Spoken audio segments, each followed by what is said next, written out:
جی بسم اللہ جی، السلام علیکم۔ امید ہے آپ سب خیریت سے ہوں گے۔ اللہ تعالیٰ آپ سب کے دینی دنیاوی معاملات میں آسانیاں پیدا کرے اور دائمی سکھ اور سکون خداوند کریم آپ کو نصیب کرے، آمین۔ تو آج جی یہ دیکھ رہے ہیں آپ کہ میری یہ پینٹنگ کا سامان میں کھول کے بیٹھی ہوئی ہوں، اور اس میں اپنے لیے کلر جو ہیں وہ پینٹنگ کے میں نے سلیکٹ کرنے ہیں۔ تو یہ سارا میٹیریل ہے میرا پینٹنگ کا۔ آج بس مجھے یہی خیال آیا کہ اچھی سی کوئی خطاطی کی جائے، اس میں ذاتی اللہ جو ہے وہ لکھنے کا پلان ہے۔ فی الحال تو میرے ذہن میں کوئی ایسا خاص آئیڈیا نہیں کہ کس ترتیب کے ساتھ لکھوں، بس فری ہینڈ ہی بس شروع کرنا ہے۔ ابھی میں کینوس بورڈ جو ہے وہ پریپیئر کر رہی ہوں، پہلے اس کو اچھی طرح نیٹ کرنا ہے پینٹنگ کے لیے، اس کے بعد جو بھی آئیڈیا ہوا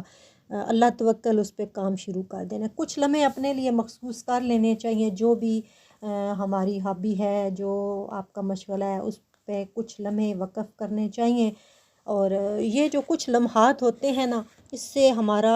ذہن جو ہے وہ بہت بلڈ ہو جاتا ہے، ذہنی اور روحانی جسمانی سکون بھی میسر آتا ہے۔ دوسرا یہ کہ کچھ لمحے ہوتے ہیں جس میں اللہ اور رسول صلی اللہ علیہ وآلہ وسلم سے انسان تنہائی میں اکیلے ہو کے بالکل وہ بات کر لیتا ہے، اور کچھ ایسی باتیں جو انسانوں سے اور تمام جتنے بھی دنیا میں اشخاص ہیں ان سے نہیں کر سکتا۔ تو بس یہ کہ اللہ سے ان لمحوں میں ہم اپنی ہر بات شیئر کر لیتے ہیں جو ہمارے اپنے ہوتے ہیں۔ تو یہ دیکھیں جی، ابھی میں نے اس پہ کام شروع کر دیا۔ میں نے پہلے چاک کے ساتھ لکھا، پھر اس کو آپ گولڈن جو کلر ہے اس کے ساتھ میں لکھ رہی ہوں اس میں ذاتی اللہ۔ تو آج جی درود ابراہیمی پہ کچھ بات ہو جائے۔ روایات میں درج ہے کہ جب نبی کریم صلی اللہ علیہ وآلہ وسلم پہ درود پاک بھیجنے کی آیت مبارکہ نازل ہوئی تو صحابہ کرام رضوان اللہ علیہم اجمعین نے عرض کیا کہ یا رسول اللہ صلی اللہ علیہ وآلہ وسلم، آپ کی بارگاہ اقدس میں ہم کس طرح درود و سلام پیش کریں؟ ہمیں تو ایسا کچھ فارمولہ، کچھ علم نہیں ہے۔ تو نبی کریم صلی اللہ علیہ وآلہ وسلم نے انہیں ارشاد فرمایا کہ اس طرح درود و سلام بھیجا کرو۔ پھر آپ صلی اللہ علیہ وآلہ وسلم نے درود ابراہیمی تلاوت فرمایا۔ تو علماء کرام، محدثین و سلف صالحین فرماتے ہیں کہ سب سے اعلیٰ اور اونچا درود ابراہیمی ہے۔ اس فضیلت کے پیش نظر اس کو نماز میں شامل کیا گیا۔ یہ درود تمام درودوں سے افضل ہے، کیونکہ اس درود کے الفاظ جو ہے نا، حضور نبی کریم صلی اللہ علیہ وآلہ وسلم نے اپنی زبان مبارک سے ارشاد فرمائے، آپ نے تلقین فرمایا کہ ایسے درود پڑھو۔ تو اس لیے اس درود شریف کو نماز کے علاوہ بکثرت پڑھنے سے دینی اور دنیاوی فیوز و برکات بھی حاصل ہوتے رہتے ہیں، اللہ کی رحمت اور خوشنودی حاصل ہوتی ہے، اور اس درود پاک پڑھنے سے حاجات پوری ہوتی ہیں۔ آپ صلی اللہ علیہ وآلہ وسلم کی شفاعت کبریٰ ہمیں حاصل ہوتی ہے، اور خاتمہ بالایمان ہونے کے ساتھ زندگی کی جتنی کٹھن منازل ہوتی ہیں ان میں بھی آسانی ہوتی ہے۔ اور حضرت ابراہیم علیہ السلام نے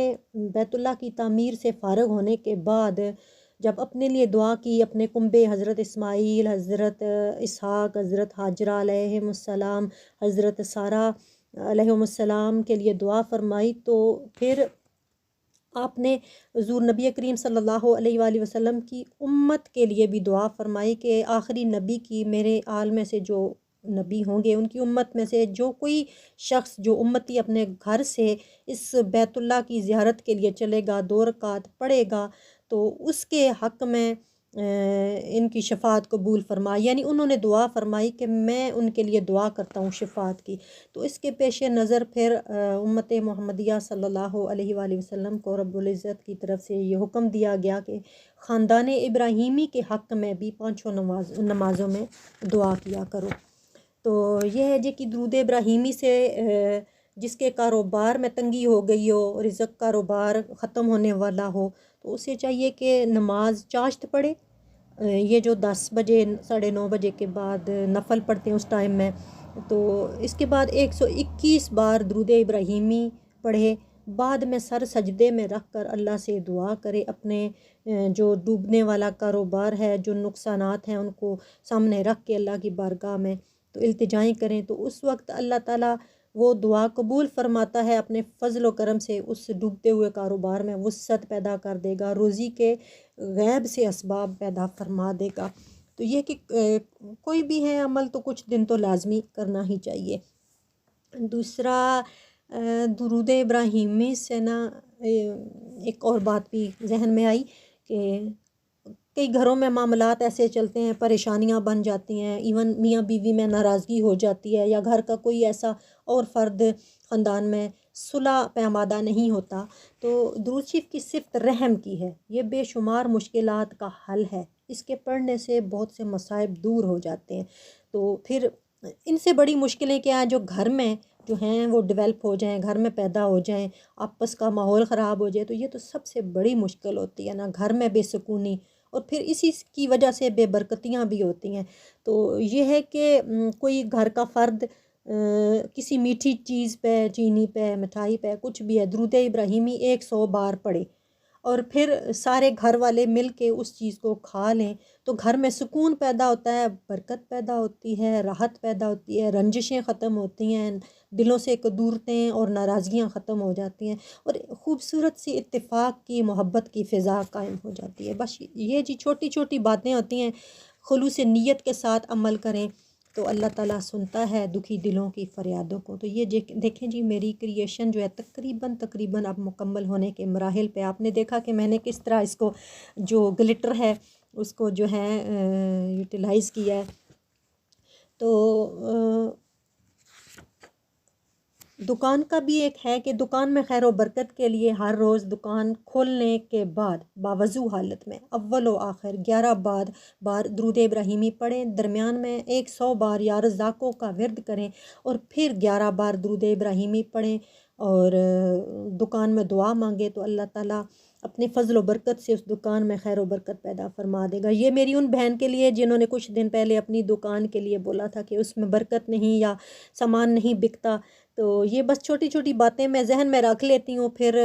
موقع با موقع انشاءاللہ ویڈیوز میں بتاتی رہوں گی۔ یہ آپ میری پیاری سی بہن جو ہیں جنہوں نے مجھ سے یہ سوال کیا تھا، تو یہ ان کے لیے ہے کہ درود ابراہیمی اول 11 بار، درمیان میں 100 بار یا رزاق کو، پھر 11 بار درود ابراہیمی پڑھ کے تو دکان کے چاروں کونوں پہ کھڑے ہو کے تو چاہے پھونک مار دینا، دعا بھی کریں، پھونک بھی ماریں، اللہ تعالیٰ اپنے فضل و برکت سے کشادگی عطا کر دے گا انشاءاللہ۔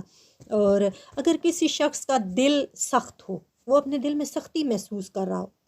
تو جب اسے پتہ بھی ہو اپنی اس کیفیت کا کہ میرے اندر یہ ہے چیز، اور وہ اس کو دور کرنا چاہتا ہو، تو وہ اس طرح کرے کہ ایک گلاس پانی لے کے اس پہ 100 بار درود ابراہیمی پڑھ کے پھر دم کرے، پھر وہ پانی پی لے، تو اس چیز کا اس کو اپنے اندر نمایاں عنصر محسوس ہوگا کہ اس کا دل بہت نرم ہو جائے گا، مہربانی اس کی طبیعت میں آ جائے گی، اس کی سختی ختم ہو جائے گی، جو دوسروں کے ساتھ وہ تلخ رویات، تلخ برتاؤ کرتا ہے انشاءاللہ وہ ختم ہو جائے گا، مزاج میں بہت لطافت آ جائے گی۔ اور آقا علیہ الصلوۃ والسلام کو تو جی نرمی بہت پسند ہے، اور نرم انسان کے لیے تو بہت سی راحتیں ہیں، دنیا میں بھی اور آخرت میں بھی۔ زبان کی نرمی جس کو مل گئی، دل کی نرمی جس کو مل گئی، گویا اسے سارا سرمایہ ہی مل گیا نا دنیا میں، نہ وہ کسی کو تکلیف دے گا، نہ وہ گرفت میں آئے گا، نہ ایسے سخت اور تلخ الفاظ زبان پہ لائے گا جس سے دوسروں کو تکلیف ہو،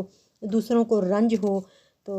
بس اس کے لیے تو اللہ تعالیٰ اپنی برکتوں رحمتوں کے دروازے کھول دے گا۔ تو یہ جی اب میری جو پینٹنگ ہے یہ سگنیچر شدہ ہو گئی ہے، تو یہ دیکھیے اب کیسی لگی آپ کو آج کی ویڈیو، امید ہے پسند آئی ہوگی، پسند آئی ہو تو لائک اینڈ سبسکرائب کر دیجئے گا، اور پھر ملیں گے انشاءاللہ ایک نئی ویڈیو کے ساتھ۔ اپنا بہت سارا خیال رکھیے گا، اور جتنی باتیں میں نے کی اس پہ کوشش کیجئے گا کہ عمل کریں۔ میری ایک چھوٹی سی بچی نے کہا میں درود و سلام پڑھنا شروع کر چکی ہوں آپ کی ان ویڈیوز کے صدقے، تو بس یہی میرے لیے سرمایہ ہے۔ پھر ملیں گے، اللہ حافظ۔